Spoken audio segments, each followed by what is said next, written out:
Allô Kelly, bonjour. Nazo sala. On ça direct na rap.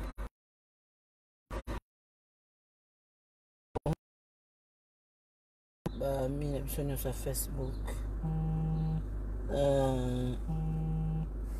Botika na ba rumeur na bino bozoye la biso awa ki ma tout banini. C'est vrai que biso sozo ka kisango tozaki paniquer tout banini. Malola zo bela donc tout ça na attitude ya prière. Nzamba sunga ye, nzamba meka o batela ye. Atala ba mabe na ye te quoi. Nzamba batela ye, tala ka za na bala na ye et tout. Bo souhaitele mutu mabe te, eza bien te. Bo souhaitele mutu liwa te, eza bien te. Omoni do malola kufite mais azana hôpital azobela. Biso na ko tozali banda normalement tozali na droit ko toya na hôpital en te mais tozo obligé ka ya rozala ana parce que chose ati botika ko panza sango par si par là maintenant on est à la terre. Ba ko panza sango ki mutu akufi pourtant mutu akufite. Biso tozo une nouvelle wana ki malola akufi, tozo une nouvelle ango na tozali na nzela bato bazali donc botika ko panza sango qui Loris la Congolaise a couffé s'il vous plaît. Donc on a comme un hôpital Véro mango na tout un hôpital s'il te plaît nazo ça direct. Tout qui est monsieur. Ah s'il vous plaît vous êtes vraiment gentil, botika ba biloko wana bo sala na isa bien te.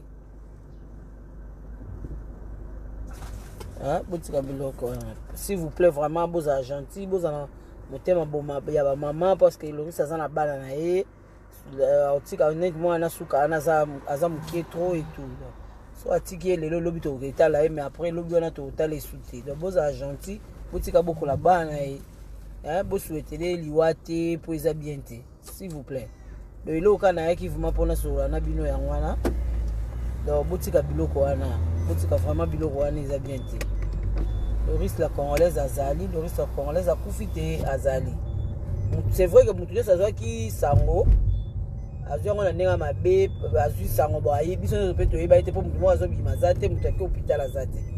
Donc là biso to za nze là tel siko yo to pesa bino suite. Motika ko benga pardon. Je sais la non.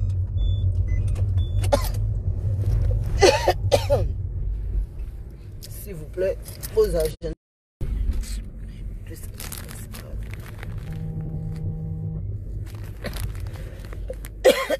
Pardon.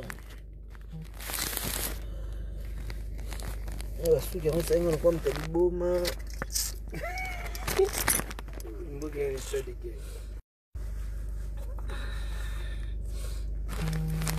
Papa, ce qui maman n'a pas de boutique pardon s'il vous plaît. Le beau a vraiment gentil hein. On va faire le lot quand on pour naïb sabino. Beau a gentil, boutique a bilo quoi, ils a bien été.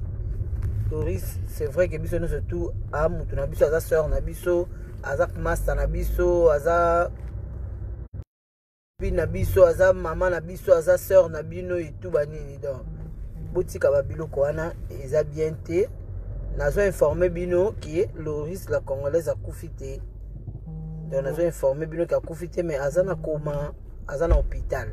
Donc to sambela pona ye po bima na coma wana pas tout kenge. Ozo mona bien que na on ça direct. Hey, attention. Ozo benga ngai, to zano ba mité ya.